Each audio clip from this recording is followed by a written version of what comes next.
Yeah. uh-huh. Yeah.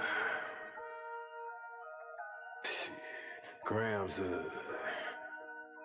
leaders CC's, pounds.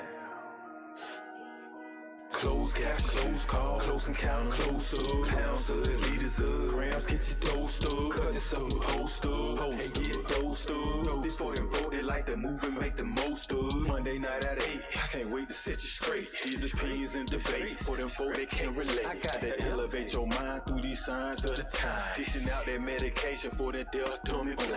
And I ain't hard to find, you can catch me in no trenches. I do the groundwork and I ain't waiting on no sense. I be touching on them topics politicians fail to mention. And I don't vote for nobody that ain't got good intentions. I'm really live for my people and I'm here to make a change. I got that true serum hooked directly through your veins. Hey, this is for my people, tune in, catch a close-up, a close-up, grams of it. Tune in, liters of it, close-up, pounds of it. Pounds of it, yeah, grams of it, liters of pounds, get your dosed up, dosed up, dosed up, dosed up, dosed up, yeah. I'm Dose Lab. We back. We back? Yeah. We ain't really left, but you know, Right. we here again. Hope everybody's doing all right. Yeah.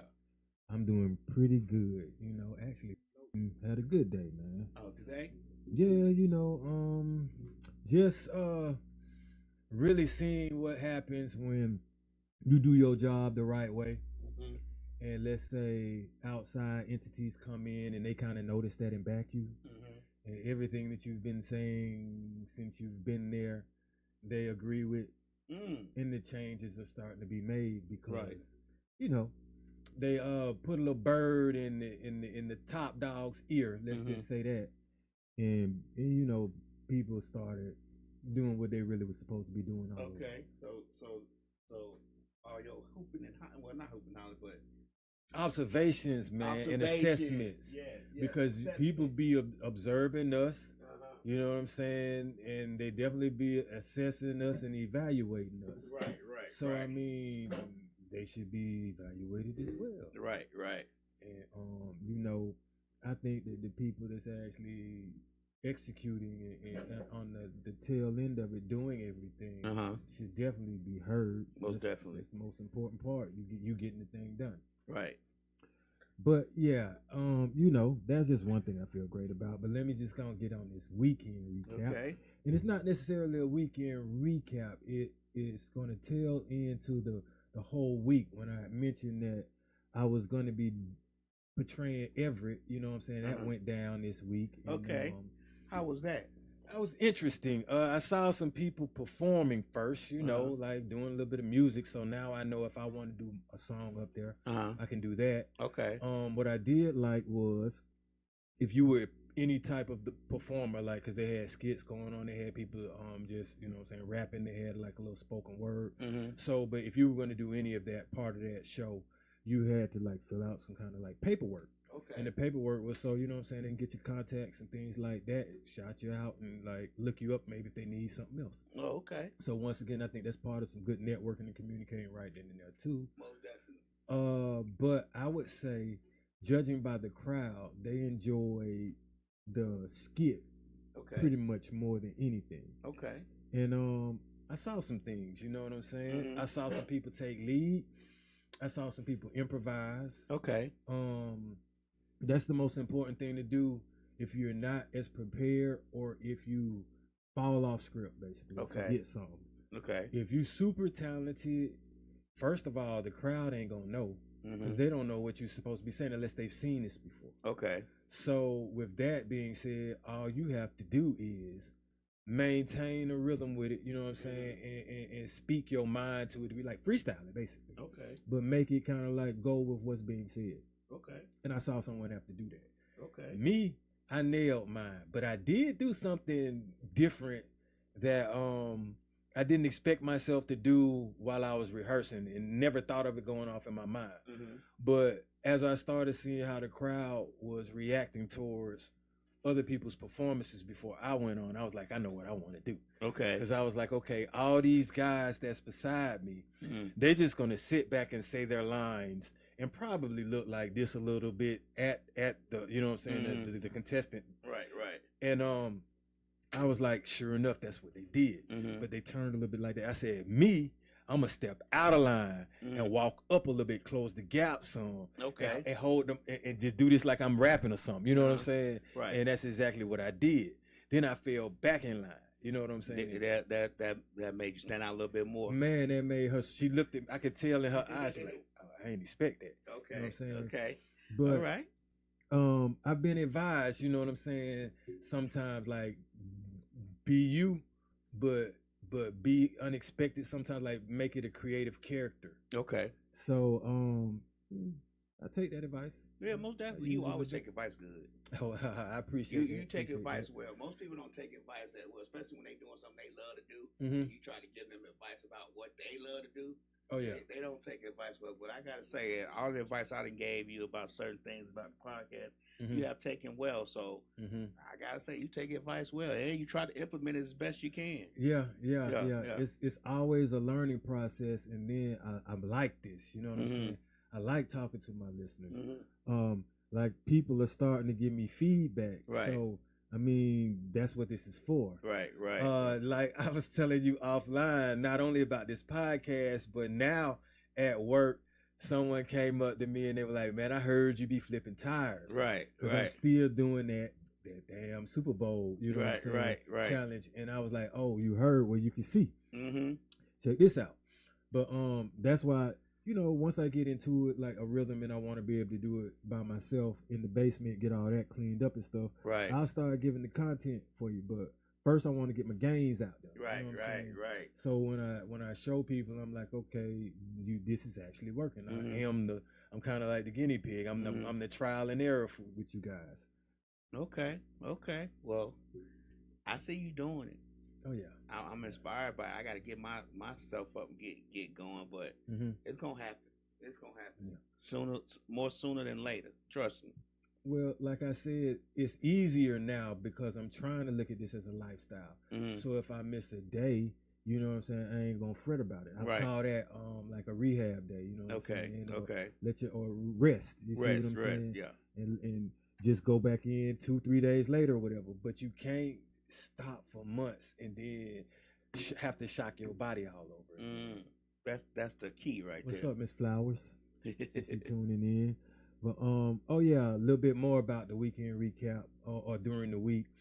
Like I got a chance now, although I told you the previous week that I was doing that skit with Justin Jackson. Well, this is the payout week. Okay. So, you know, I showed up and I saw my good friend Ray there and Justin there, and shout out to Nikki Sparks too. You know, and they got the sign in right there, had everybody's envelopes and things like that. Oh, okay. But we ended up having to make some change, so I actually went with Ray. You know what I'm saying? Okay.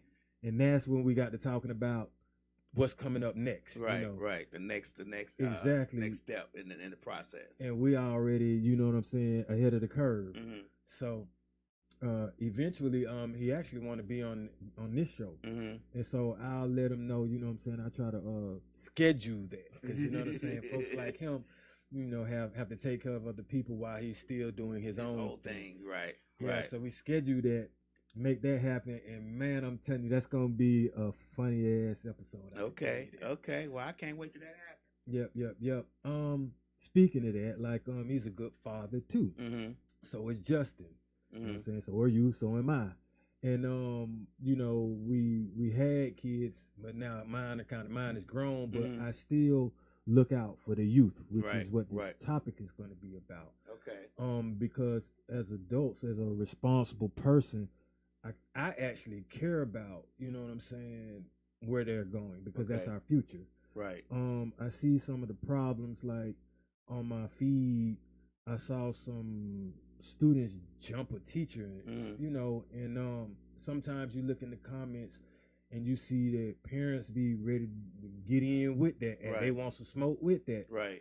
And I'm like, man, first of all, where do we start like drawing the line? I'm looking at it like, as a parent, you dropped the ball. Right. Where do we draw the line on that? Yeah, because you're trying to educate, mm-hmm. and you don't have time to be disciplining, right, in a way where you really wouldn't even do your own child that way or defend yourself. Right. You know, and there's always two sides to a story. That's why I said we're dropping the ball as adults from time to time too. I guess my question would be, what side of the story justifies even striking a teacher? Like, I mean, we always gotta, you know what I'm saying? When it comes to the youth, we always gotta, you know, pull them back. I mean, what side of the story justifies them hitting the teacher or jumping the teacher?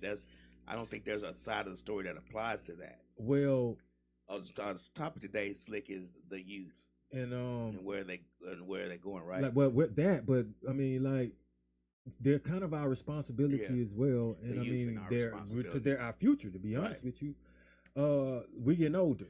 So who takes care of us when we get older? Somebody older, right? You see what I'm saying? Or somebody younger, right? All right. So like, and I have a daughter, so who fortunately wasn't, I didn't have to go through all of what's going on now, even though her age demographic 21, she'll tell me at the party they get the pie, so I'm like, wow, I remember when we grew up, that was happening, but like, also we can't use it as an excuse, because at some point you have to either break the chain or it gets more severe. It's more amplified as the generations progress. Okay. So we're doing a little bit probably more than what our parents were doing. Like more risque or over the edge with it. Right. And I look at it like, hell, I used to be strapped. But the difference is I wasn't online banging it all day or something like that, or actively trying to use it. It was more like protection, and even then I was wrong. You see what I'm saying? And I got caught and had to pay consequences as a minor. And I say that because I drove past a juvenile detention center a week ago, and it looked like a maximum security prison, bro. Really? Man, razor blades and all this other stuff over. Yes, man. Yeah, this is yeah, bro. It looked like no hope behind that, man. Like juvenile detention like that. Yeah, bro. Well, you have to understand, if you 15, 16, 17, and you're using weapons, bro. Right. Hey, 13, 10, 11, 12, 14. You see what I'm saying? So yeah, you dangerous. Wow. And see, I get that's the research. Like when you live it, when you see it, and when you want to help or speak on it or do something about it, as opposed to just not knowing. And I mean, I don't fault somebody for either not being to the streets with it when it's with the youth, if you're older, because you grow out of that. But at some point, what I'm saying, it resonates with me because I'm cut from that cloth, and I don't condone it. And not only that, I don't hang and I don't agree with no man that doesn't try to take care of his child. And like, I got a problem with that. Okay. As you should, because I mean, we all should take care of our children the best way we know how and the best way we can. All this, it's not my child or whatever stuff just don't fly when you're a parent. You got to be a responsible person when you didn't mind sliding in it. Yeah. So you got to take care of what comes out of it. You get what I'm saying? Like, what comes out of it is a part of you. Right. I mean, that's you. That's your future. That, you know what I'm saying? That has your DNA. That's the next generation of you. Right. So I'm like, namesake, proof, man, all of that. Right. Like, it looks like you. It you know what I'm saying? Because you helped create that. Right. And that should be a blessing. Like, that's wonderful to me. Like, that's astounding. I don't think I can do anything else better in life as far as creating one, and then properly trying to raise. Okay, yeah. What else? You know what I'm saying? Anything else is materialistic, money. You see what I'm saying? Relationship, whatever. I get it. Right. But being informed, being a father to my daughter and just seeing someone like a mini me that is blessed and vibrant, trying to do that thing and positive. Yeah. Do you think when we have children, like, I always figure like, if seeing your child that beautiful little face don't straighten you up and make you want to do the right things, then nothing will. Because I tell you, man, like when my children were little and my baby was little, I could have the hardest day at work, like the hardest day. And it was nothing like coming home. And I had 3 children, and mine was pretty much close in age. And it was nothing like coming home from like the worst day ever. And they just, daddy, you know, just climb all over you, be excited to see you. It always cheered me up. And I always knew my focus was why I was struggling that day, why I was doing what I was doing to try to make ends meet, why I was doing what I was doing, trying to get through school, was always for them. You get what I'm saying? They'd always motivated me to make it through the next day when I come home and see their faces. And I don't know why. I don't know if that can't help you be a better person. I don't know what can. I remember 2 and 3 in the morning, little cries at night, and then as soon as I go back there, it stops, and bright eyes just look at me with a little gummy bear smile, Right. And I'm like, damn, Right. like, look at this precious, you know what I'm saying? I'm picking her up like, okay, I already know what you need, Right. And you start crying for me too, so I'm like, yep, and exactly like what you said, no matter what kind of day you had, when you come home, it's daddy running and hanging around your leg, and I'm like, okay. Yeah. This is what it's about. You know what I'm saying? Right. It made me feel better. You know what I'm saying? Defuse me. And like now, what's funny is I get to talk to her in front of her grandparents. Like I was on the phone with her over the weekend. We talking for about an hour. And my mom is like, man, who is that? Because of how we just conversing. You know what I'm saying? Right. And I was like, that's your granddaughter. She just started laughing. She was like, oh, it is. Then they spoke for a second. But yeah. So, I mean, that made me happy, you know. Right. And actually, the youth make you youthful. Yeah. They keep you younger. They keep you younger. You gotta keep up with them. Yep. Especially if they live in your house and they live with you and you helping. I mean, you on the 24/7 raising cycle. You know what I'm saying? It does make you.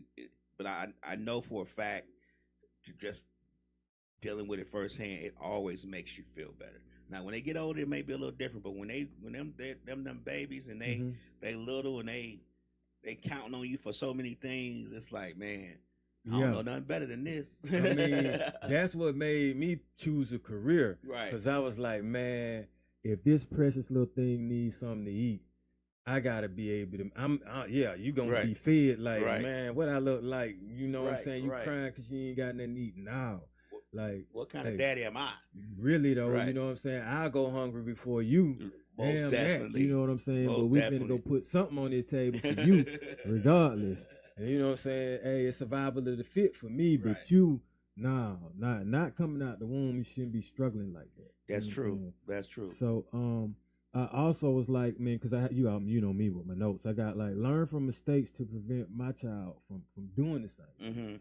And I think that's what we got to understand when it comes to dealing with youth. You know, a lot of times, if we appear like we have no flaws or we're infallible to the youth, they're going to pick them out anyway, and then they'll do them even more. Be like, oh, look what you did, so now it's all right if I do it. You see what I'm saying? But if you come to them and you like, hey, man, you know, I've done that.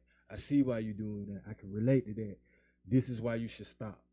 If you don't stop, this is what's going to happen to you.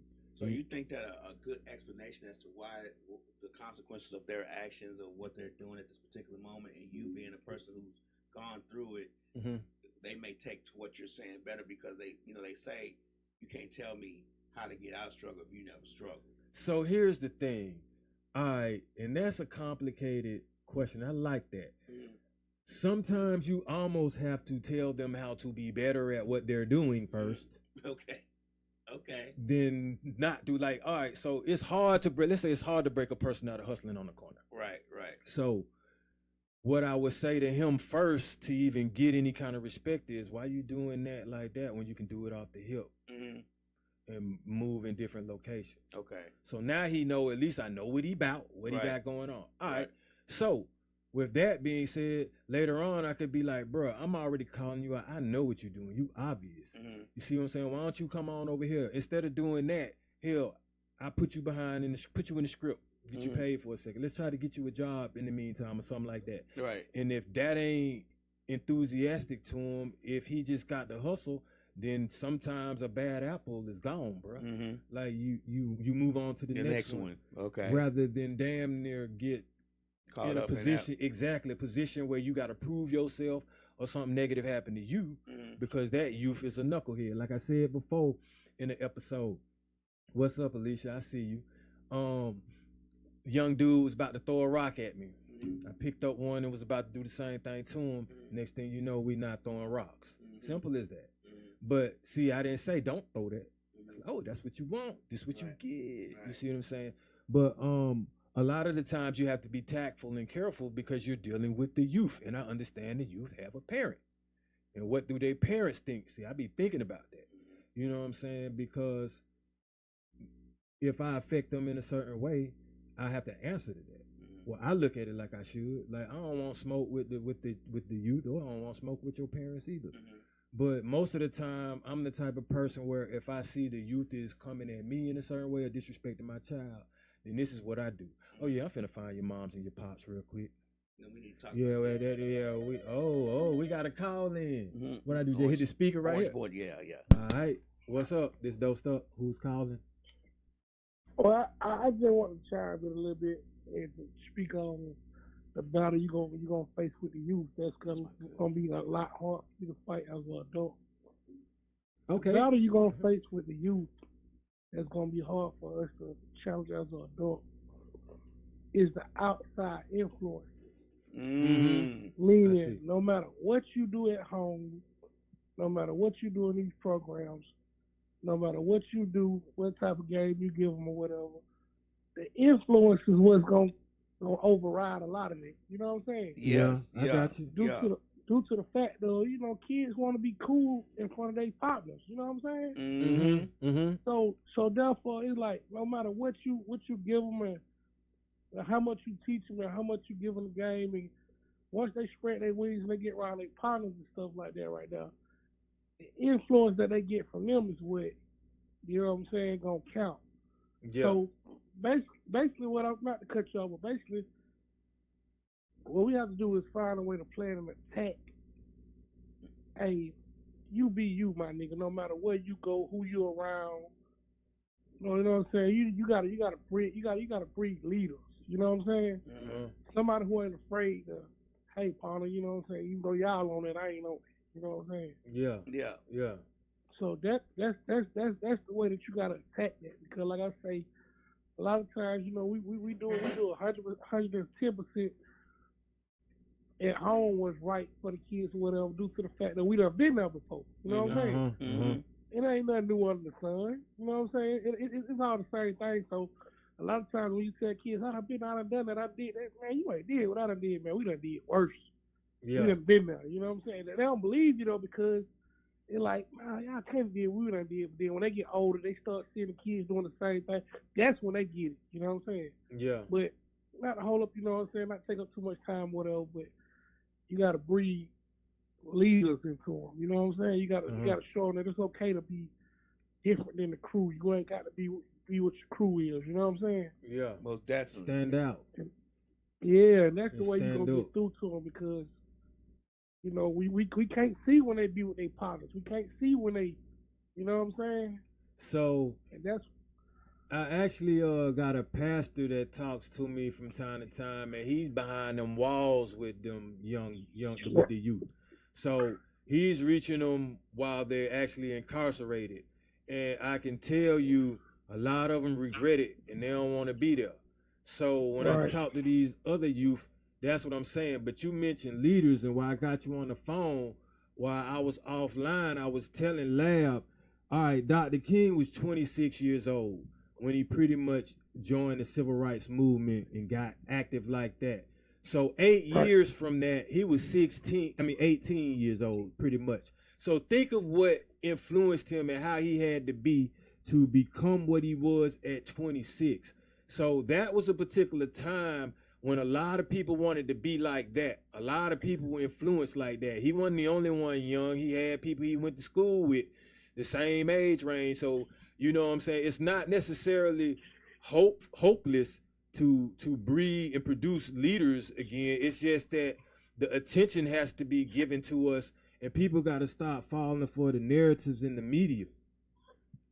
Well, with that being said, it's a little deeper. It get a little deeper than that due to the fact of, I guess, a lot of, I mean, it's a whole other subject, but as you can see what they do to the leaders, like we fight a battle out here against the battle we face. Yeah, yeah. But here's what I'm saying, we don't want we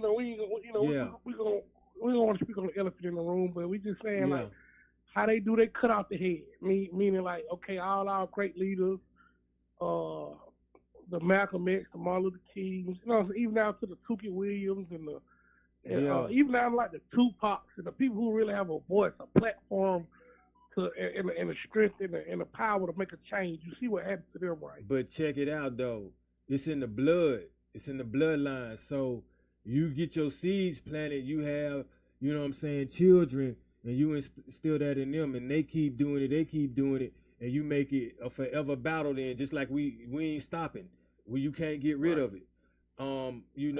Right now it's a lot of programming which they get the youth young. You know what I'm saying? They're targeted, but that's why I said in the beginning, we're dropping the ball. I ain't dropping it. I'm about to pick this thing up and run with it, and just show them. We seeing it in our faces. As far as most of the time you'll see what they do is online with showing how they crash out, and you don't really see many people speaking on it. But all you have to do is make that become trending. Just keep talking about it, like each one teach one, pass it on. Like how you talking about it. This the first time I really got a call in, you know what I'm saying? They're really just out of the blue, you know what I'm saying? So yeah. And that make a difference. Mm-hmm. Now you got two people. Now with Lab you got three people. With these listeners, if they feel like they want to say something, that's four. I got my guy Ray, he just hit me up and I just spoke on him, you know what I'm saying, and told him about the weekend. He just texted me. So there's people listening. My guy Johan say, I know he definitely down. He listening to me too. He's definitely one. I chop it up with him. We could almost have content. Me and him be in the car. I'm talking about for hours just talking about what we think, you know what I'm saying, and how much we care and love for the culture and how we want to move them, you know what I'm saying, create a movement, a positive movement, man. Just shine some light. But we do have to understand there's limitations. As most of the time, the limitations be us. I get it. I mean, I definitely understand, man. It's just, like right now, the generation and the times that we facing, man, it's an uphill battle. It's difficult, you know what I'm saying? I'm not saying it can't be done, but like I say, we can try, but like I said, once some influences or the outside influences get involved, you know what I'm saying? We got to, it's like you can teach her how to ride the bike with the training wheels. We the training wheels, but once you take them off, you know what I'm saying? We don't know how they're gonna fly straight or not. So check this out. When you take the training wheels off, don't you remember what they were for? So it's still with you, ain't it? Did you follow? All right, then. Now you just got to go fast or slow. It's about now your perspective. Are you going to drive reckless on the bike? But the training wheels, you may not have them on there physically no more, but mentally it already got you where you needed to be. Okay. So what you said is, a lot of you don't have the training wheels. They don't have the structure. They don't have the platform. They don't have and that comes from the man in the house that's giving them the other side of what's gonna happen if they continue the wrong routes and all that. I get what you saying. A lot of them don't have that in the household, and that's what they missing. A lot of them missing. Yeah. Sometimes you literally got to go outside with your child and point out what not to do. Okay. And if it's actually somebody else doing it, that hey, that's just an example. Hey, don't be like that right there, because you see that. Okay, I get it. And then the ones that are going through it, if you really just talk to them and ask them, man, are you hurting? Did that hurt? And they be like, yeah. Okay, well, hey, you want it to stop, then don't exactly. I mean, but if you want to keep bumping your head up against it, then hey, I'm not gonna stop you no more. I tried. You see what I'm saying? Now you're gonna learn on your own. Oh, okay, all right, yeah, I get what you say. I guess you basically saying try to put forth the effort to see what the outcome will be, and if you know what I'm saying, you do the best you can with that. Other than that, you can't control it because it's like I'm in the streets. You know what I'm saying? I hate to say it. You know what I'm saying? That ain't nothing to be proud of. And when I say that, it's like I'm still in the hood daily. You know what I'm saying? Yeah. Not saying like I'm endorsing it. Nah, I feel you. I'm right there with you, bro, in the trenches. I'm in the yeah, you know what I'm saying? I'm a 20-year line. So yeah, exactly. A lot of what we say at this age is what you got going on. Well, shit, bro, I'm just staying out the way. Of course. When a nigga say that, you know what I'm saying, or when a person say that, it's basically like saying like, do you? Man, we just letting these young niggas do what they want to do. Hey man, we just staying out their way. We ain't even see back when I was growing up. They weren't staying out our way. They was in our business. They were, hey, what y'all niggas doing? What y'all? Hey, that ain't clear. What y'all doing? That ain't. See, we don't really. But this the thing. They stayed out their way because them youngins got them extendos hanging out. You see what I'm saying? So, you know what I'm saying? So that can turn into a company. A nigga looking at it like, man, you ain't my daddy. You know what I'm saying? They ain't gonna tell me how to. You know what I'm saying? And you know what I mean? However they been getting their little paper, doing what they been doing, it be working for them. You want to know why they call me the hood doctor? Cause I walk straight up in them traps, straight to them youth with them extendos, and guess who they might need some amoxicillin or something from? Me. Guess who they respect? Me. They don't touch me, they don't say nothing to me, what's up, OG, and they keep it moving. Now, I ain't stopping what they doing, but it's some respect there right now. So guess what's going to happen if they see and they understand and they know what I do? And if I can pay them to do something different. Because in that same plaza, there's a smoke shop where Buddy legit. So all the raids we done seen when I've been up there, ain't never one of them hit the smoke shop. So I can tell them youngins, hey, bruh, I've been up here when Buddy J got put in the car over eighth. Over some BS, bruh. You know what I'm saying? You want that? Or you can be like my man right there selling all the legal smoke shop stuff. LLC up, my man. This man making probably 30 racks a month. And you don't even know. You out here penny pinching. But you got to give them the game like that. I mean, they're not going to respect you. You already, you know. But some of them you do fall back if the anger is there, if the animosity is there, because you don't know what kind of demons or problems that they face, and I ain't here to do no exorcism. I'm here to drop some gems on you and let you know I done been there where you at, because I'm right here with you now. But hey, if you starting to trying to lick something off with your stick, don't expect me to be right there with you, because this ain't what we supposed to be doing. I get it. Like, you know, we know we know the root, we know the basic root to it, you know what I'm saying? Shit, it's got that poverty, you know what I'm saying? Nigga not having a way to do what it is they feel like they want to do, you know what I'm saying? So, and people I've always wondered, how does poverty equate to a little bit of common sense? Like, sometimes if you called yourself a tribe, and you ain't going against each other because you don't have. You're gonna combine. You're gonna unite and get something together before you tear each other down. So poverty to me is not necessarily. It shouldn't be the excuse, but I know the extremes of it. You see what I'm saying? But my thing is, if I'm in poverty, I'm gonna do what I can to get what I need. I'm not gonna do what I can against somebody else. So I still will teach the youth. Check the boot up.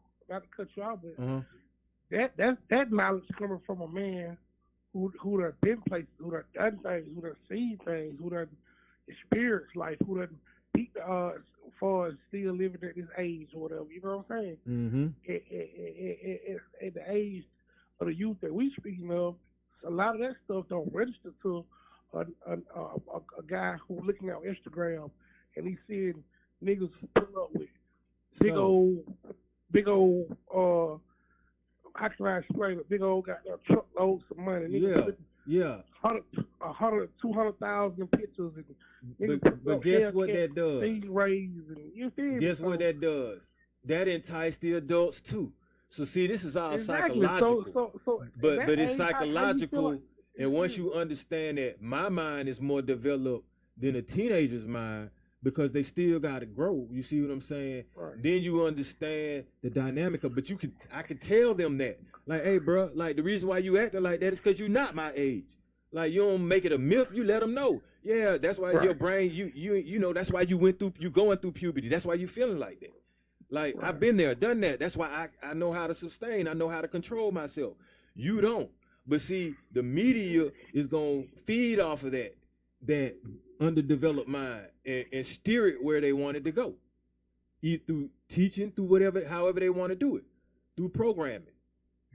Like, that's why some of the youth now look at it like being kind of like naked and wearing skimpy or promiscuous things, like in environments that is not necessarily appropriate. If you doing art or something like that, I get it. If you on stage and that's what you want to do, I get it. But you have to understand that the youth are watching you. But going to church like that or something like that, or going to school like that, or going to work where you're supposed to be professional, and having the youth, you see what I'm saying, see that, and making them want to go to school like that, that ain't appropriate. But hey, you know, that's what the media focuses on. But the media ain't in your, it's like, you got to look at it like my household or the way I want to raise my child. You can include the media as what not to do as well. There's plenty of examples of, that's why you shouldn't do that. Instant karma, they got it if you're looking for it. But it's just what they decide to choose. If I'm holding you up, you know what I'm saying, you free to go ahead and handle your business. But you know, the conversation gonna keep going.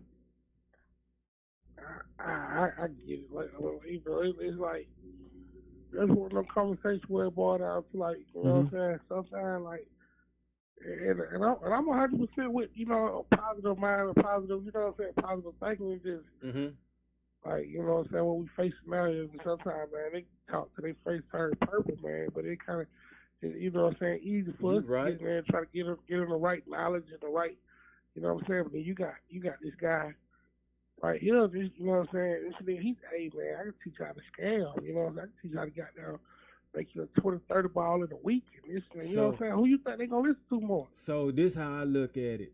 First of all, I don't got to do a lot of talking. I can pull up and you walking. That says enough. So you might want to know what I'm doing. Like, the way I look, a lot of people ask me what I do. And then they think they can do it. And if they can, hey, good. But see, the thing is you trying to relate to me now. So with that being said, some kind of way I can influence your mind. If you asking me questions like what I do for a living, you looking at me, you giving me the respect, the OG respect, you moving out of my way when I come through. You know what I'm saying? You know who I am. You speak. Okay, the work already done. Now it's like it's on each child at some point is going to make a decision. But it's like, but you said as far as like talking, I'm living it. So at some point, if I say something that they want to start following and doing, like when I get to the point where I have as much power as I want, then I know I can really make some changes, because I could just literally say, hey, bro, if you don't want to be on this corner, I've seen you a couple of times. I know what you got going on. You want to do something different, I can get you there. And if they take that, that's another person, you know what I'm saying, that's out of that. And then I'm like, hey, man, convince your homeboys that this ain't the route. Like, I'm quite sure running from the cops all day, every day, after a while, you get tired of that. I know you do. Well, hey, if that's what they want, then, like I said, you move on. Yeah, give them that. Yeah. Because I'm trying to give them what they want. You want your freedom and your peace of mind, and you want it the right way. I'm a geek. That's what we helping you work towards. You want them streets, you want the drama, you want to hear all that, and you want to have to bail out all the time. Hey, you can get that. You can get that by me falling back and letting you have that. But just don't call me when you need to be bailed out, because I could have kept you from being there. I had a song bailed out and I'm back on the streets. You see what I'm saying? I already know. Been there, done that. I get it. I get it. I get your approach. I guess you basically said, I know basically telling me, you know what I'm saying? Say the ones that want to be saved. And other than that, you can't control what you can't control, which is correct. That's the approach to take. But now some things that we can do, like, okay, when people always say media, all right, we can create a program at least. You see what I'm saying? Certain curriculums, after school programs, like if parents really care, like I just saw on the news they had like a new PTSA or something similar to that. But yeah, like when the parents start getting involved and the kids are actually showing up, or we have programs where we can get some of these people that they like, or musicians that don't necessarily have the criteria of this drill, then that's going to be influential, or that can be. Because I look at it like, if you look at the music right about now, they snuffing older people till this, 50 years of hip hop started coming out. Now you got some trying to come back and do their thing, man, if you really into just rap music and lyrics. But if you mainstreaming, it's considered why that old man still rapping and stuff like that. But the thing is there's different subject matter and content, different skill involved, different level of thought involved from a more maturity. Exactly. Yeah. But now look at it like this. How does the more mature person look if you letting the young shit lead you down the hole? So, and you see what media always influence. It don't influence the unshakable, because that ain't what we own. You see what I'm saying? But it still will influence those that want to be young because they see what the youth are doing. Okay, when you say media, let's just go ahead and put this out there. The media is going to advertise is what the media is going to do. So the people who run the media or whatever, they're gonna put out the stuff that advertises their brands and their way of living. So a lot of a lot of the stuff that they out here selling and they want people to buy, that's what they're gonna advertise. Yeah. You know what I'm saying? So that's why the media is so good at promoting the foolishness, the stuff that, because these are the things that they are supposed to keep them. Mm-hmm. You know what I'm saying? Even down to law enforcement. If a nigga was to stop committing crimes today, law enforcement would have a job. Probation officers, parole officers, this and that. If niggas just stop going to jail, going to prison, they need these things to continue to go on in order to fund themselves. That's why they promote a lot of this stuff. Same people who own these companies they the one who run the media. So therefore, it's gonna be hard for you to predict what they put out in the media and what they don't, because they want to continue to push a certain agenda and a certain envelope to the crowd and the earth in order for them to continue getting the money that they get. You know what I'm saying? So I just look at it like this. First of all, I remember public announcements. You can watch certain channels and you'll see something positive, with these public announcements, just people speaking and giving you some positivity. PBA? Exact. See? Okay, so obviously you remember. But that's the thing. Right. Who's to stop me or you or anybody from just making public announcements all the time? It's with your media that you got. You can get on there. I know some people myself, some of them on my own line, that just pop up and make a positive message and post something. Like, I get it, but you gotta look at it like, okay, but we were growing up, we had stuff like Reading the Rainbow and Mr. Rogers' Neighborhood, and you know what I'm saying? Like, these folks ain't, man, but this is the thing. Here's the thing, man. Obviously, some parents are doing something right, because you do have kids graduating from college. I see a lot of nurses and everything like that. All you have to do is flip the script. Like, I'm not out here, like, every day, if you live your life, kind of like how when we had the Huxtables and all that to look up to. I mean, that was media, by the way. But a lot of people, and look how they tried to do your boy Bill, but that's another story. The aspect of that is some of that still exists. People still love, you got people that are married, that are happily married. You see what I'm saying? With kids and producing. And, that needs to be the forefront, as opposed of we're dealing with what we're dealing with now. I'm dealing with this because I know this is a dynamic that's difficult to deal with because you have a percentage of that, you know what I'm saying, going on, and it's always portrayed. So that's the reason why I'm focused on it. I would rather not focus on the negative aspect of this, but damn, I mean, I keep seeing kids jumping each other, kids trying to fight the teachers, kids producing, you know what I'm saying, pictures with weapons and things like that. And so I'm like, that's the algorithm, and I ain't with that, you know. So I try to at least continue to acknowledge and then go out in the real world, man, and start talking to some people. You can do it through sports. You can do it through arts and entertainment, you know. People starting to respect that. Really, it's just the amount of money and materials you have, because I have that as well. They're definitely moved and influenced by that. But if you can tell them that they can get it in a positive way, like, I mean, I convinced my daughter to go to school. Well, actually, I didn't have to. She understood. Just that's the assignment. She's about to graduate, actually, in May. This May, from a four-year college. You see what I'm saying? Get a degree, and then she want to do something else. So it's what you put in front of your children and how you treat them a lot as well. That's why I kind of believe, like I said, I don't really respect no man that's not in their child's life, because it's just necessary. There's no way around it. They're looking at us. They absorb what we do. We are the leaders, whether we want to be, whether it's intentionally or unintentionally, because we're before them. We're generations before them, and they see what we do, and they see what we have on, and they see what we allow, and they see what we be self-promoting from time to time. So if a lot of us act like we got our head screwed on right, we wouldn't allow that. Right, I get it. Makes sense. But I mean, you know, what I don't like is when the media brings the youth in it when it comes to certain like reality shows. In the reality shows, you know, be scripted and be fake, but they'll break up a home and put the kids get them all involved.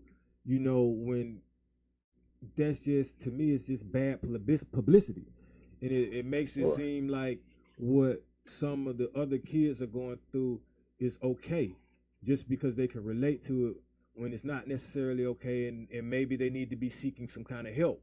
But in looking at a TV show where it gets ratings, it seems all good. Oh, this is how life's supposed to be. So, I mean, a lot of times, maybe some of these people that we think that the people say let's fall back from, maybe they could use some good counseling or talk to a psychiatrist or something, or maybe they could use a coach. You see what I'm saying? Instead of a plug. Because you know, a plug ain't gonna do nothing but want money. He ain't even thinking about nothing this young person is going through. Right. And so, okay.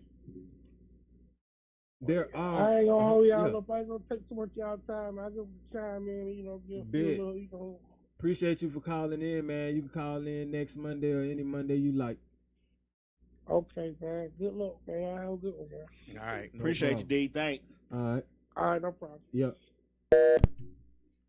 Okay. Hey, D, appreciate you calling in, bro. Yeah, give him a bomb or two, man. That's my little cousin. Okay. He can't call in, you know. I mean, he be out there, you know. He don't be in the streets like that, but you know, he hang out. He you know, he do. People know D, you know. Yeah. But he do his thing, so he be in there. He see firsthand a lot of times. Well, I don't see firsthand, so I don't necessarily know. But he see firsthand. He probably has some. I think he has some good insight on, like, they ain't trying to hear all that, because he probably didn't say it. I know for a fact he probably didn't say it to him because he do his nonprofit. So I know for a fact he probably didn't approach some of them, said something to him, and they probably, man, I don't want to hear all that. You know how. So, yeah, I mean, and they'll get on you too. I know they will, but here's the thing. All right, so, like I say, I'm in there and I'm involved in what I don't really like seeing is there'll be little children around these dudes with the sticks. You see what I'm saying? While they hustling in an environment, and anything can pop off. There'll be raids coming through. Anything can pop off. And all these kids be out there running around in the parking lot and all this, and they're exposed to it.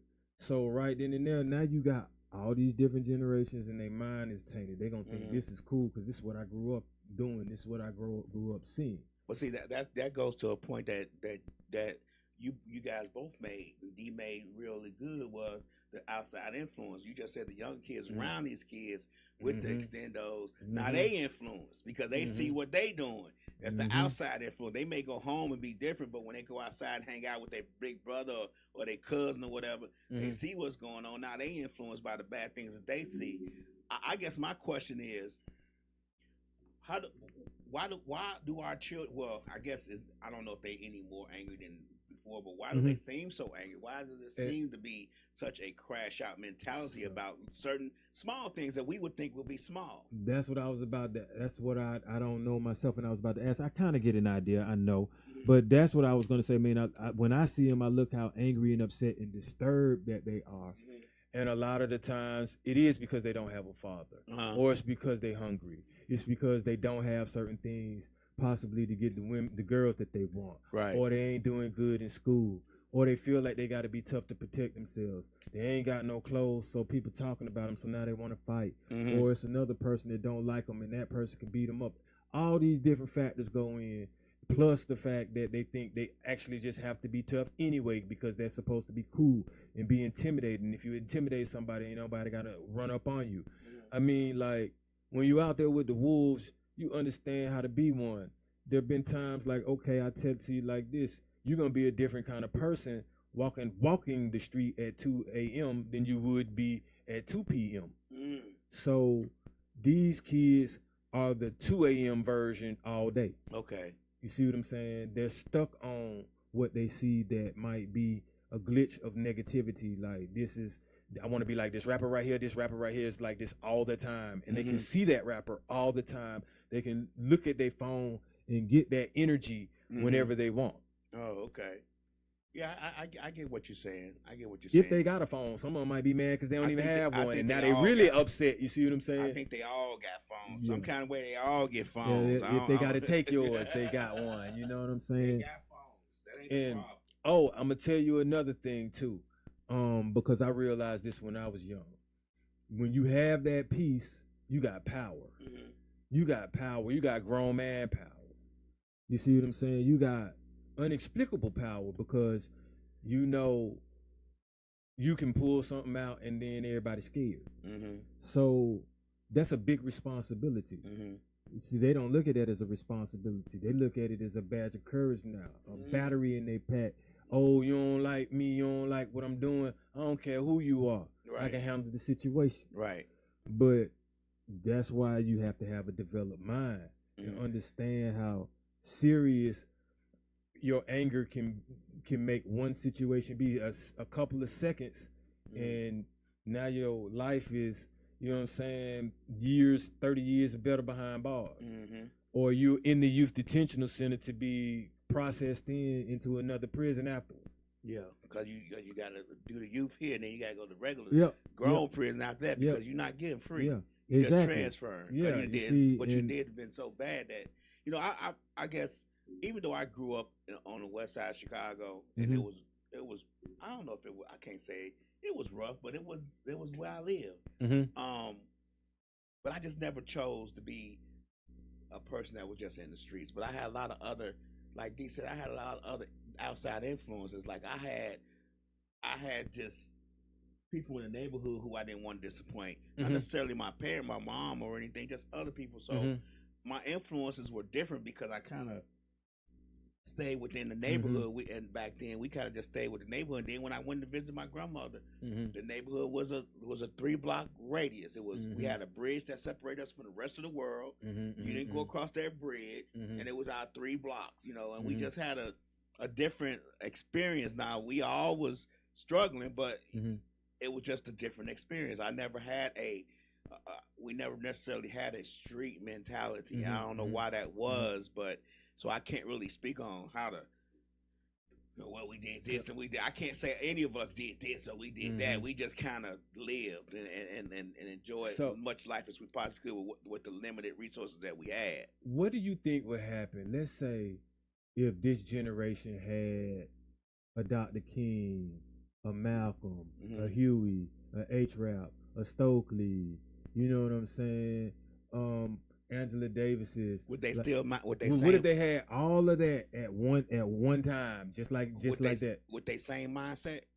Yeah, like if they had all that at the same time with their same mindset that they have now and the same technology they have now, I think we'd be badass. I was about to say it would be a different. We be talking about a different story then. Yeah, so it would be off the chain then because you got to remember during those times, you know, coming out of slavery and civil rights movement, Dr. King, Malcolm X, a lot more. And I'm not saying bad for bad or worse because you know you have to remember that back then when black folks was coming up, they could get lynched or whatever, just looking at somebody or white folks wrong. So we got to remember that when we talk about these things. Exactly.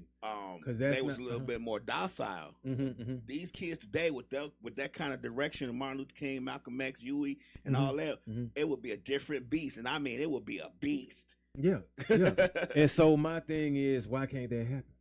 I don't think that it's not because of the youth. I don't think a lot of the people in today's society, us, I don't know who it could be, has the mindset to know how to build that program. I don't think a lot of the people back then had a common goal. Yeah. The common goal was to get these freedoms that are in the Constitution that we deserve, and you're denying us that. But now that you know the system has seen to integrate us and all that stuff, a lot of us don't have that mindset anymore. We feel like we are equal now. You know what I peep? We ain't got, then this has hurt me now. Okay, back then they also had it through the church. We ain't got it like that now. I think the church be all on money now. Like, look at how we are. And that going to church on Sunday ain't doing it. If you doing everything else all them other days. You know, back then, Slick just said something that's really good. Back then, you used the church to pass on the information. Exactly. Now, people don't have to guess what's going on because social media has bridged that gap. So if they want to know what's going on in Atlanta, you post something, you post it to the right person grab it. Somebody way over in France gonna know what's going on in Atlanta. Now check this out. Aren't there certain groups that damn near run this thing? Yeah. Okay. Now, do we know all of what they got going on? No, we don't. Oh, okay. So, you know, but we could be just as elusive and still get shit done. Like, we gotta always have it, you know what I'm saying, on. But our problem is that we are so spread out now. Think about how much more we're spread out. When we talk about the black community and growing up in the black community back then, with Malcolm X and all that, the black community was closer. We were all tight because for one, because where you could live, us to those neighborhoods. They didn't want us in their neighborhoods, so we were closer. They saw that might have been a problem because we were building Black Wall Street. You know what I'm saying? We were building Rosewood and all them kind of things. They said, "Oh no, we can't have them doing this. Let's go ahead and integrate them and spread them out, and they all won't have the same mindset." You get what I'm saying? Yeah. Because if we all in the same neighborhood. If I lived on your block with you, and we lived together on our block, we might be arguing with each other, but ain't nobody gonna come on our block and tell us nothing. You get what I'm saying? Because we're gonna protect our block. That's why we might need to start buying land in and do that. Like, you know, build our own on that land and have whoever you want. Maybe you can have a compound or whatever, but most of the time, like you say, it ain't gonna happen. Well, a lot of us don't be on the same page. I think, unfortunately for us now, with the integration and people making so much money and doing this and that, a lot of people don't feel that those things are necessary or are needed, to be honest with you, because they're blinded by the success. They're blinded by the perceived ability to move freely. But now here's the funny thing. Okay, so when we were like, they won't necessarily combine because we're a little bit spread out. Well, the youth be ganged up, and they gang up against each other. But imagine if all these gangs and these that go against each other, if they all like united together for a particular cause, be like, look, man, we tired, we struggling. Why don't we click up and get businesses together? That'll be infiltrated by something to break that up.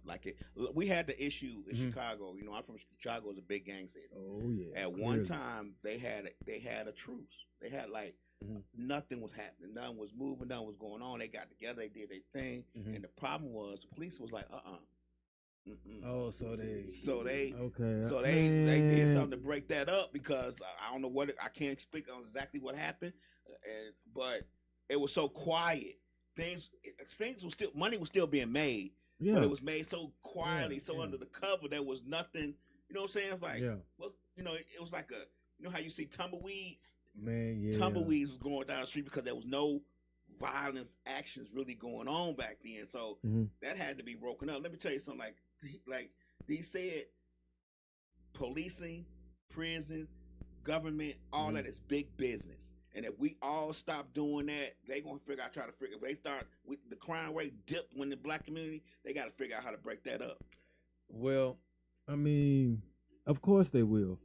But my thing is still that's why these negative worth trying it. That's why these negative images on these stupid boxes are pushed to us more. Like you said, how come you can't get the nice poem for somebody to be motivational day? Why you got to get the guy with the extendo with the money pile on the bed? You know what I'm saying? To money to his ear, or the girl twerking. Why can't we get the more positive image pushed forward to the children? Because that's not big business. Well, the irony in all of this is the adults pretty much write the curriculum and the material for the youth as far as school or education. And when you're talking about cartoons and stuff, it's adults writing these scripts and all this. But how many of them are us? Good question. Who knows? Exactly. But it's still programming. You know what I'm saying? Right. So, I mean, they watch it, absorb it. Some of them mimic it. You know, and it's subliminally in their minds. So, it's already, like I said, starting from an underdeveloped mind till when by the time they start getting 12, 13, 14. Now it's like they say, jump off the porch. Right. You know, I mean, you got to get them young. Think about us. We still remember Schoolhouse Rock and Ring the Rainbow and all that stuff, which were positive things. And look how old we are. We're in our 40s, 50s. I'm in my 50s. So think about grabbing them younger, pushing this negative stuff, how much they're going to remember that as they get older. We remember this stuff now. We talking about 20, 30 years ago. But it's also causing them, the youth, to have adult-type issues, though. But because it's like they accelerating. You see what I'm saying? What they doing? Did we have it? I don't know if it's. I guess my problem is we may have had it, but not as abundant. Like not like it was. You know, promoted. Okay, it wasn't in your face. Let's put it that way. Like a lot of us. Okay, I can say this. I never came from a group like none of the folks that I used to do dirt with wanted to go to jail. Right. I literally see some of these folks want to, like, I'm serious, like they want that as a part of their resume. Like, I gotta go. Let me do something that, you know. Now that ain't that's something new. I don't know, like promoting that or I don't mean all these different substances, bruh. As a youth, we didn't promote that to each other. Like we thought that was geek monster shit. We thought that was goofy. Seriously though, we did. Now that you see what I'm saying. So these are things that, first of all, these like be prescribed prescription. So these adults got to get that for them. Right. So like, you know, and I look or at they it, take it. Yeah. A lot of times they, you know what I'm saying. Like I'm not sure as that we didn't deal with more adult issues. I think that we just handled those adult issues as they came, and we did the best we could with them. Because I remember having to come home and stay in the house and wait, you know, do cook and all those things. Those are just things that we did as children. Did you mob downtown when you were 13 years old, strapped up?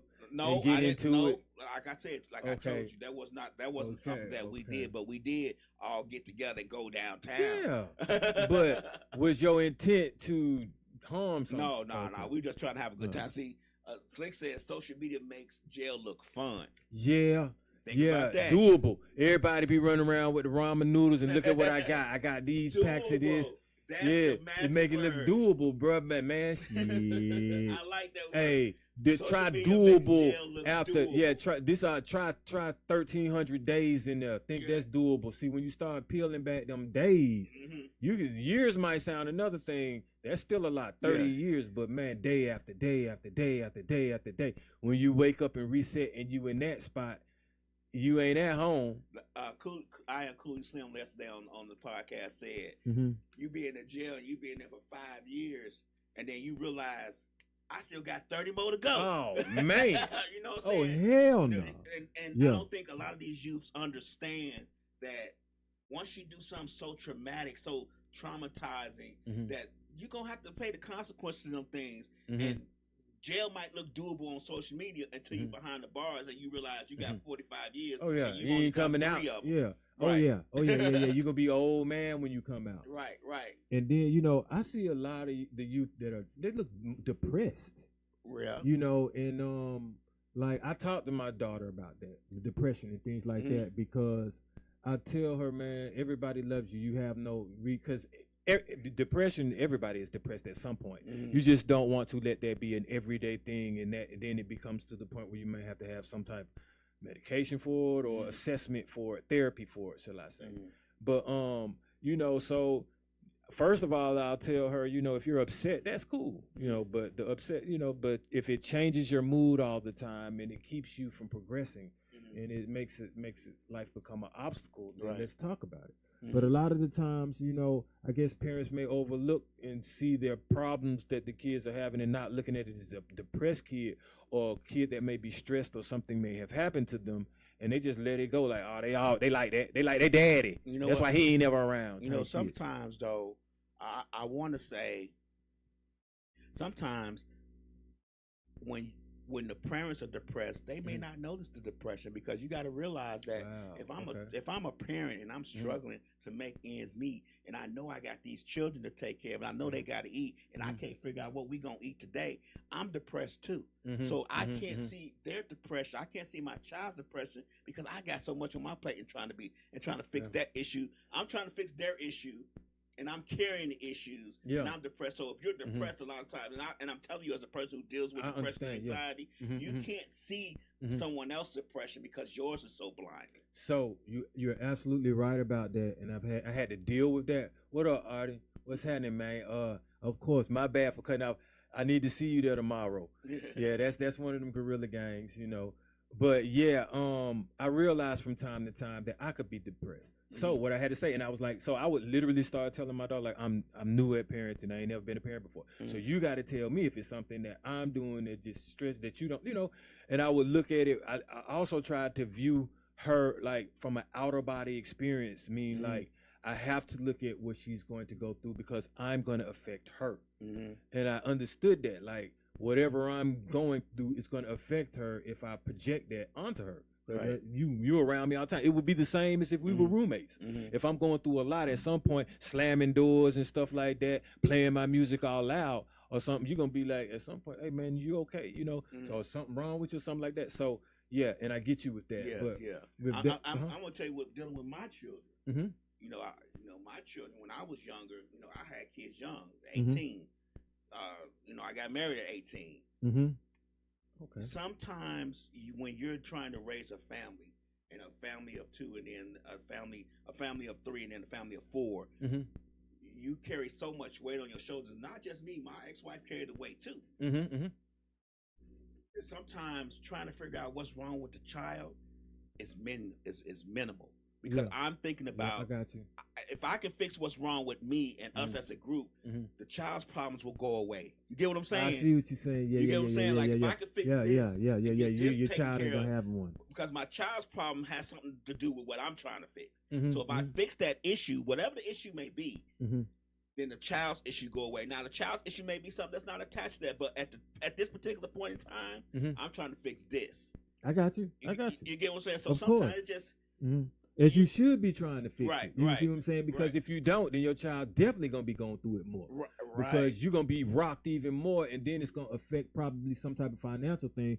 And now it's going to be more prevalent and obvious in all of y'all. There you go. And that's why sometimes I'm like, a lot of these children, I empathize because they go through some traumatic experiences because of their parents. Like my dad, before he retired, taught at a middle school, and he would be telling me, like, on the way to school, someone tried to abduct this particular girl or tried to, you see what I'm saying, approach her in a negative way. Right. Or like kids be seeing their parents fight or coming to school and they ain't got no jacket on, and they coming because the only meal they gonna eat is at school. And so you're absolutely right. Like like I'm one of them children who went to school to eat. Oh, I had to understand I could depress my daughter by not being in the household all the time with the mother. So you know, I see how, once again, like I said in the beginning of this thing, we be dropping the ball as parents, especially, you know what I'm saying, with the youth, if we're not in their lives and we're not trying to at least steer them, let them know, you know what I'm saying, what's around the corner, if you're gonna always be negative with it. But now, as far as the easily willing to crash out and in the heat of the moment, we've addressed that a little bit, but not respecting themselves, the surrounding environment, like the children in the environment, the little kids and their elders, that's kind of a problem to me. Yeah, yeah, it is. Because even when you was in the street code, and you think about this, because you say you used to run the streets and all that, there was a code of old folks and children you just didn't mess with. Yeah. Or you cared, man. Sometimes you didn't even do it in broad daylight. Right. You know, that was considered bold and you know, that's that wild, wild west, you know, take 10 paces shit. Right. So now it's like, I don't care who around. Yeah, you want to up the ante just to prove a point, though. And that's the next thing I was getting to. Like, not necessarily sometimes just willing to crash out. Some of these folks be trying to throw it all away to prove a point. And we actually not only see that with the youth, we see that with adults like us, our own peers. And so that's something that I don't want to portray to anyone younger. Like, I ain't got enough, you know what I'm saying, restraint, common sense, enough compassion for the people around me to I'm just crashing out at the drop of a dime or throwing everything I got away because I'm trying to prove a point to someone that you could just back down and just agree to disagree. You know, I see a lot of that happening. Like, you be like, what the hell just happened here? Oh, bro, right here was like, oh, man, okay. Now, this made the news. Okay. And I can't say, all right, this is how you say it. Remember, it was a while back, man. 2 people got into it over whose weapon was the biggest. I don't remember that. Man, I do. And it was ridiculous. Like, y'all let it off because y'all were just comparing the size of it. I'm like, man, okay. Right. That right there, you see what I'm saying? Unnecessary. Exactly. BS. Unnecessary BS. And but that's throwing it all away to prove a point. And I don't think, you know what I'm saying, and with an underdeveloped mind, I see how that can happen, which is definitely why we don't need to be examples of that at our age. Right. Because fortunately, when I was younger and I was running around with it, I wasn't a throw it all away type of person. Like, I ain't got to go to the maximum to prove a point. I go to the maximum to defend myself. Yeah. So I'm not really offensive on you like that. And, you know, I knew how to have a judgment call. Like really, it's got to be, because I was good, you know, these hands, it's got to be about 3 or 4 of y'all. You see what I'm saying? But you got to have common sense. Yeah. The problem that I'm finding now is common sense seems to be null and void. Like, thinking about it before you do it, it's not even, you know what I'm saying? It's not even happening. And people don't even think about things before they do it and realize nowadays, before you do anything, you got to realize that there may be a camera around. So they don't even stop to think about that part. Hey, you're right. And that's okay. I want to say this, and then I'm gonna give my partner a shout out. 2 people a shout out that I'm looking at me right now though. But the youth got more exposure now to this negative stuff and less discipline. And with that, I want to shout out to Johanse. That's definitely a good father. Like I say, I don't rock with nobody that don't raise their kids. And Artie, he's a good one too. You know what I'm saying? And his son is a young man. He ain't no YN. You see what I'm saying? Right. And his son be in there working out with us, man. I see he got goals, dreams, and ambitions. You know what I'm saying? Pretty cool cat. You see what I'm saying? Get his work and all that other good stuff. And he's an older brother. So, you know what I'm saying? His sisters and siblings can look up to him. Right. So it's just good to see that, like I say, everybody ain't on that beat and on that bullshit. And Artie cool. He ain't no lame man nigga. You know what I'm saying? That's my dog right there. You see what I'm saying? Right. You know, but he actually looks up to me. From, you know what I'm saying? He'll take advice from me, but I'll take advice from him. Right. He's younger than me. You see what I'm saying? But he understand, like, having somebody like me, an OG around in his corner, we gonna make some sensible decisions, you see. And I'm like, hey, bro, like, you impressing me, you know what I'm saying? And you encouraging me to go hard because you the youth, and you handling your business with your kids. You see what I'm saying? And you married your girl. You know, that's not you married. Right. So, you know, obviously I ain't trying to be encouraging him to throw nothing away. And he's never encouraged me to throw nothing away. So that's just respect to you, Artie. You know what I'm saying? And it also gives hope and encouragement, like I say, that we can, you know what I'm saying? There are people out there that understand that their children and their youth are important. And they passing it on. And when I'm over in the apartments, you see what I'm saying? His son Amir got friends, and they young. And who you think they're hanging around and throwing the ball with? Right. All right, so when I pull up on them and bring some weights out there, who you think they're going to be doing some push-ups and stuff like that with? Us. Right. You see what I'm saying? So for that time and that moment, at least we keeping them safe. You see what I'm saying? We looking out for the cause. We ain't doing nothing negative. They see what we got going on. It's people out there that work. You know what I'm saying? They got a 9 to 5 that come up there and talk to us, and they hang with us. So they see people getting off work. They know our work. They see that. Right. So, you know what I'm saying? That's what they might be looking up to. We not out there hanging around doing nothing negative. So that's positive. That's positive, yeah. You do that everywhere you go. You see what I'm saying? Those that can relate might attract to that. Because not everybody, like I was saying, I do like to say some positive things too about you. Not everybody on that. Right. It's just, as your cousin was saying, the media is going to portray that. And or if they doesn't necessarily portray or promote it, some of the things that we've seen, you know what I'm saying, through our lives, and some of the things that's now that the kids can see, it's not all good. That's true. So, you know, they got to see something, got to have a balance with it. You know, I was just like, sometimes I look at the comments when we get back to that maybe like skimpy dressing, and I just be like, if I got a body like that, I'll show it. And I'm like, I understand, you know what I'm saying? When you youthful, you want to do that. You see what I'm saying? But that ain't for like no 5, 6, 7, 8-year-old gotta have a weave and the lipstick on and all that other stuff. You see what I'm saying? No, you say, well, you think about when we were younger and girls that was nice looking, had nice bodies. It still wasn't shown. Like, nah, and they ain't had no BBLs and nothing like that, man. You know what I'm saying? It wasn't all just thrown out there for us. Leave something to my imagination. A prize, like, yeah. Oh my God. Like, yeah. You know what I'm saying? Just to hug them or whatever was a prize. Nowadays, it's just out there, so sexualized, so violent. And we gotta. It's bait. Yeah, we gotta figure out a way. Because sex sells, and that could be another topic I could talk about, man. You know, been selling, man, since I don't know how long. Right. It's since the beginning of time, bro. I always say, I'll be like, why these women speak? And she be like, well, sex sells. I be like, yeah, but it's so does violence, unfortunately. Violence and then we don't need that, you know what I'm saying, promoted to the youth. Right. And even with these games, that's another thing, bro.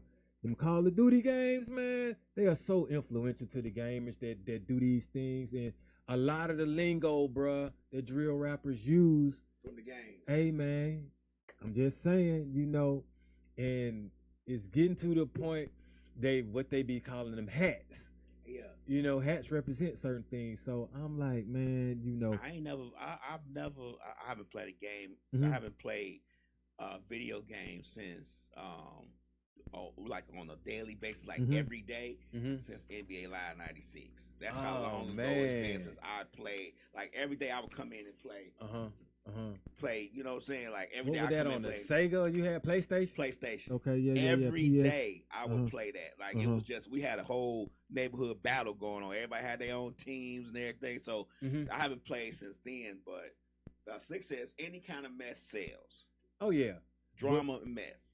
You want to know how I kind of influence some of the youth and my daughter as well? Like, since they want to kind of like be adults, sometimes they have yet to experience adult responsibilities. So I gave my daughter some adult responsibilities to understand what we're going through. Or I showed her what I do sometimes, or I'm telling her what I got to do. Right. And now she's understanding, like that's bringing her out of the influence of her peers.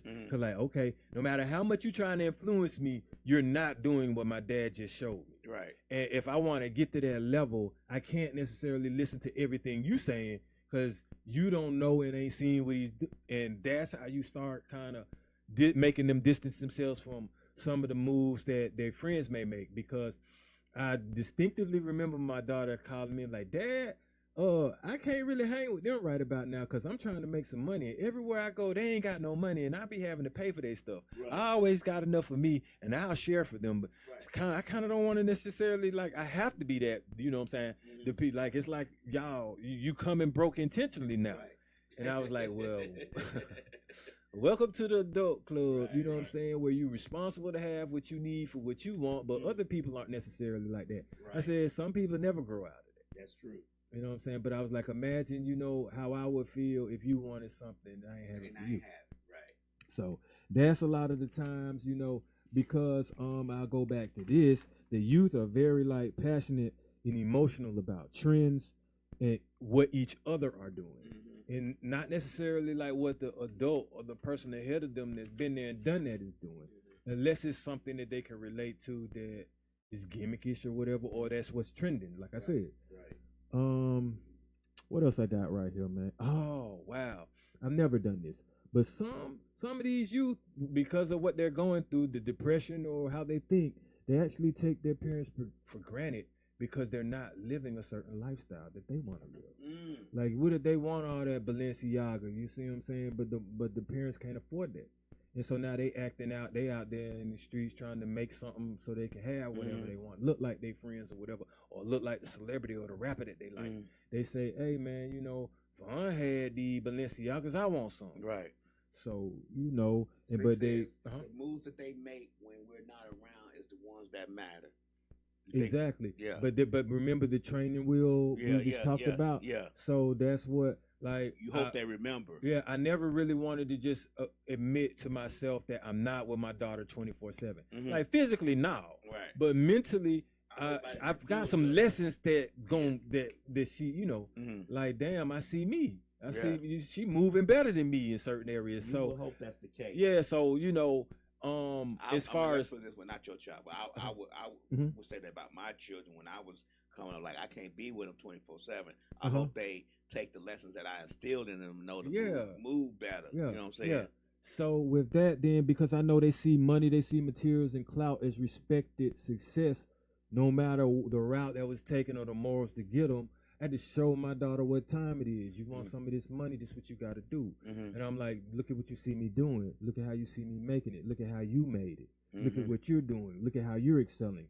And then, all right, so once again, this is all psychological because school is psychological. What happens when you do bad? If they want to program you, you get disciplined. If you're good, they might give you stars or they might give you extra time doing this, a good grade, whatever. So I started telling my daughter, hey man, this is all risk versus reward. From the minute you out the womb till my age, it's all risk versus reward. So you have to take calculated risks that aren't even necessarily risk. You know the script, you know the plot. I'm teaching you this. Even now when I talk to my daughter, she's 21, right? I'm like, okay, I'm 48. I'm finna give you my game. So now you got my game and your game. I'm gonna elevate your status, elevate your power, elevate your mentality to what I got going on. I'm gonna tell you everything I got going on. And then I'm gonna either let your granddad tell you why he 80 something and he can still do, or I'm gonna tell you what he been telling me. But you gonna understand this before you get to our age. Right. Whether you do something about it, I don't know, but at least you have the knowledge there. It's there for you to activate it when you want to activate it. If you don't tell these youth anything, teach these youth anything, show them anything, if you back off and let them handle it like whatever, then they don't even have that to deal with. Then now you ain't gonna be with them the 24/7 because you ain't even with them now. Right. So, like I said, because it's almost time to start wrapping this up. It's a each one teach one type of mentality around here with me. So I started realizing once I decided to take on this Dosed Up podcast and this personality that I've become since I'm now speaking, I want to look at it like an influential type speaking. I want to look at it as I'm motivating.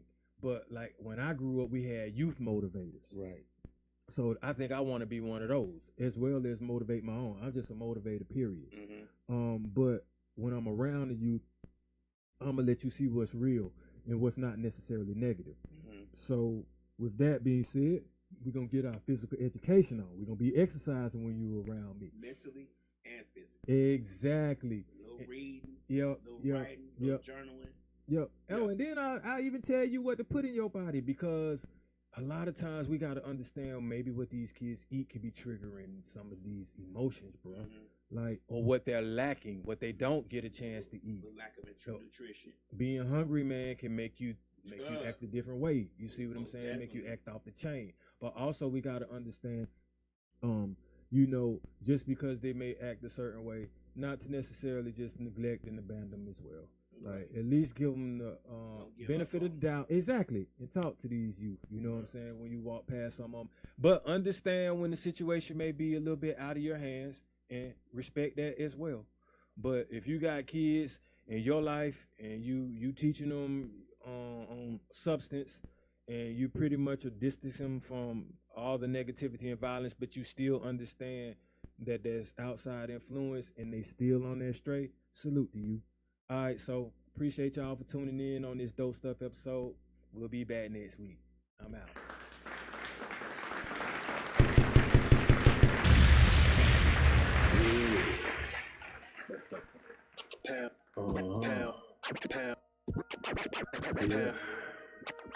Pounds of it. Grams. Pounds of it. CC. Pounds of it.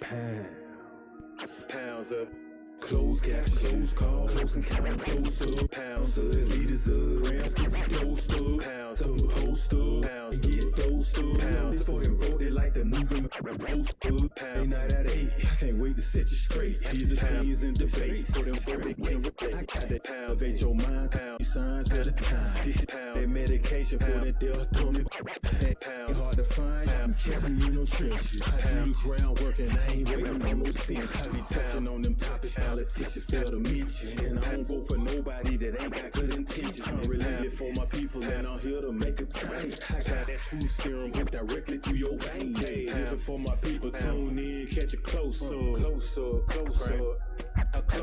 grams. Leaders, close, pounds, grams, leaders, pounds, dose,